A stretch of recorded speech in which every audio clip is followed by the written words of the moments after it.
പ്രിയപ്പെട്ടവരെ, കോഴിക്കോട് DMO ആയി doctor N Rajendran തുടരും.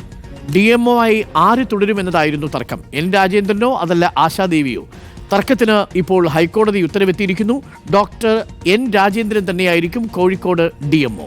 ഹൈക്കോടതി ഉത്തരവിനെ തുടർന്നാണ് DMO ഓഫീസിൽ ഇപ്പോൾ രാജേന്ദ്രൻ തിരിച്ചെത്തുന്നത്. ഈ മാസം 9 ഇറങ്ങിയ സ്ഥലംമാറ്റ ഉത്തരവാണ് പ്രശ്നങ്ങൾക്ക് തുടക്കമായത്. ഡോക്ടർ ആശാദേവിയെ കോഴിക്കോട് DMO ആയി നിയമിച്ചുകൊണ്ടായിരുന്നു ഈ ഉത്തരവ്.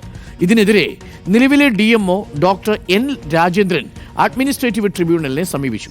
ഡിസംബർ 9 ഇറങ്ങിയ ഉത്തരവ് 1 മാസത്തേക്ക് സ്റ്റേ ചെയ്തുകൊണ്ടായിരുന്നു ട്രിബ്യൂണലിന്റെ വിധി. ട്രിബ്യൂണൽ ഉത്തരവുമായി എത്തിയ ഡോക്ടർ രാജേന്ദ്രൻ സർക്കാർ ഉത്തരവുമായി എത്തിയ ഡോക്ടർ ആശാദേവി പിന്നെ കോഴിക്കോട് DMO ഓഫീസിൽ കണ്ടത് കസേര കളിയാണ്. കാണാം.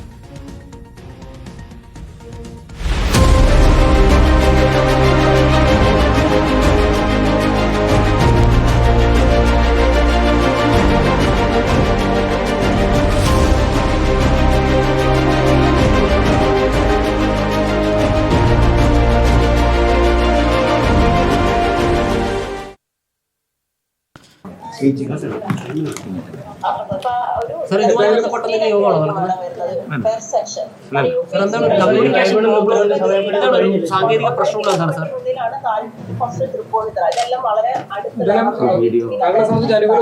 വിശ്വാസത്തിലാണ് തുടരുന്നത്. നിങ്ങളെ സംബന്ധിച്ച് അനുകൂല ഉത്തരവിന്റെ പശ്ചാത്തലത്തിലാണ് ഇവിടെ എത്തിയിരിക്കുന്നത്. ഈ ഉത്തരവിന്റെ കാലാവധി കഴിഞ്ഞിരുന്നു നേരത്തെ.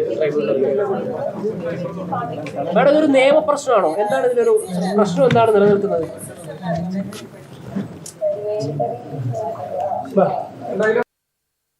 സർക്കാർ ഉത്തരവുമായി ഡോക്ടർ ആശാദേവി മേശയുടെ ഒരു വശത്ത്, പകരം അഡ്മിനിസ്ട്രേറ്റീവ് ട്രിബ്യൂണലിന്റെ ഉത്തരവുമായി ഡോക്ടർ N രാജേന്ദ്രൻ മറ്റൊരു വശത്ത്. അങ്ങനെ ദിവസങ്ങളോളം തുടരുന്ന കസേരകളിക്കാണ് നമ്മൾ സാക്ഷ്യം വഹിച്ചത്. ഇന്നിപ്പോൾ ഹൈക്കോടതി ഉത്തരവെത്തിയിരിക്കുന്നു. ഡോക്ടർ ആശാദേവിയെ നിയമിച്ചുകൊണ്ടുള്ള സംസ്ഥാന സർക്കാരിൻ്റെ ഉത്തരവ് നിൽക്കില്ല. പകരം അഡ്മിനിസ്ട്രേറ്റീവ് ട്രിബ്യൂണലിൻ്റെ ഉത്തരവായിരിക്കും നിൽക്കുക. പഴയ ഉത്തരവ് നിലനിർത്താൻ വീണ്ടും ട്രിബ്യൂണലിൻ്റെ ഉത്തരവ് വന്നിരിക്കുന്നു. അങ്ങനെ ആശാദേവി DMO ആയി ചുമതലയേറ്റു. ഇതിനെതിരെയാണ് ഡോക്ടർ രാജേന്ദ്രൻ ഹൈക്കോടതിയെ സമീപിച്ചത്. ആ ഉത്തരവാണ് രാജേന്ദ്രനെ വീണ്ടും DMO കസേരയിൽ എത്തിച്ചത്. ട്രിബ്യൂണൽ സ്റ്റേ നിലനിൽക്കുമെന്നും ഹൈക്കോടതി ഉത്തരവിലുണ്ട്. വീണ്ടും വിവാദമായതോടെ 9 ഇറങ്ങിയ സ്ഥലം മാറ്റ ഉത്തരവ് സർക്കാർ തൽക്കാലത്തേക്ക് മരവിപ്പിക്കും. കൊല്ലം, എറണാകുളം, കണ്ണൂർ, കോഴിക്കോട് ജില്ലകളിലെ DMOമാരെയാണ് സ്ഥലം മാറ്റിയിരുന്നത്. 1 മാസത്തിനകം ഉദ്യോഗസ്ഥരെ കേട്ടതിന് ശേഷം സ്ഥലം മാറ്റത്തിൽ അന്തിമ തീരുമാനമുണ്ടാകും. കോഴിക്കോട്ട് കണ്ടത് സിനിമയിലൊക്കെ നമ്മൾ കാണുന്നത് പോലെയുള്ള കസേരകളിയായിരുന്നു എന്നർത്ഥം.